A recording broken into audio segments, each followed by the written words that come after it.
Every worksheet contains thousands of cells where different columns and rows intersect. You'll need to know how to work with these cells in order to enter and edit data. Every cell has its own name based on its location, sometimes called a cell address. In this example, the cell I've selected is where column D and row 6 intersect, making the cell address D6.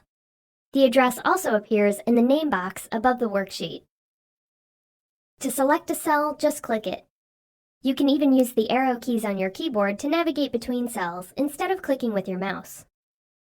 To select more than one cell at a time, known as a cell range, click and drag, and the entire range will be highlighted. You can enter lots of things into a cell. For example, all of mine contain text, but they can contain advanced properties too, like formulas, functions, and formatting elements. For now, I'd just like to show you the basics. We'll start with inserting content into a cell. This person has confirmed that she completed part 2 of the training, so I'm going to select cell F9, then type an X. It appears in the cell and in the formula bar, where you can also enter or edit the contents of your cell. In fact, I'm going to take this opportunity to change the X to a capital X, so it's consistent with the rest of the list. Now for the next person, Walter.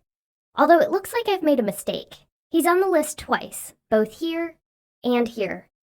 I'm just going to clear the contents of the extra row by selecting the cells, then clicking the Clear command on the ribbon, and choosing Clear Contents. You can also use backspace or delete on your keyboard. So let's take a look at what that did. It cleared the contents of the cell, but the row is still there. That's okay. If you want to delete the cells altogether, all you have to do is click the Delete command instead. That actually removes the cells from the worksheet, causing the cells underneath to shift up and fill in the gap. Just remember that there's a difference between clearing and deleting cells, so you don't accidentally delete cells that you want to keep. Now I'd like to show you a way to save time by copying and pasting content. For example, I need to mark the rest of the people who completed part 2 of the training. Start by clicking the cell you want, then click Copy on the ribbon. You'll see a dashed box that appears around the copied cell. Next, select the cells where you want the content to go, then click Paste.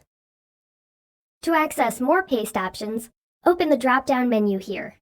These commands will come in handy if you're copying and pasting cells that contain formulas or advanced formatting.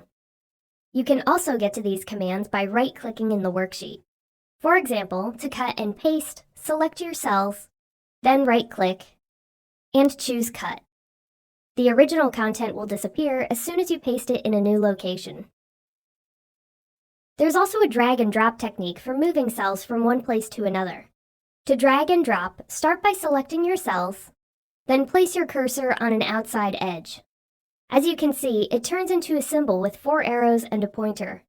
Now click, hold, and drag the cells wherever you want them to go, and release your mouse, and the cells have moved to their new location. To mark the rest of the people who've completed part 3, I'm going to use one of my favorite techniques, filling in cells with the fill handle. You can fill vertically or horizontally by selecting the cell you want to use, then clicking and dragging the square in the bottom right corner. The fill handle can also be used to continue a series. For example, numbers, dates, and other information that's listed in sequential order. See what happens when I use the technique on my header row? It continues the series up to part 6. Now you know the basics, including insert and delete, cut, copy, and paste, and other time-saving techniques. Everything you need to know to work with cells in Excel.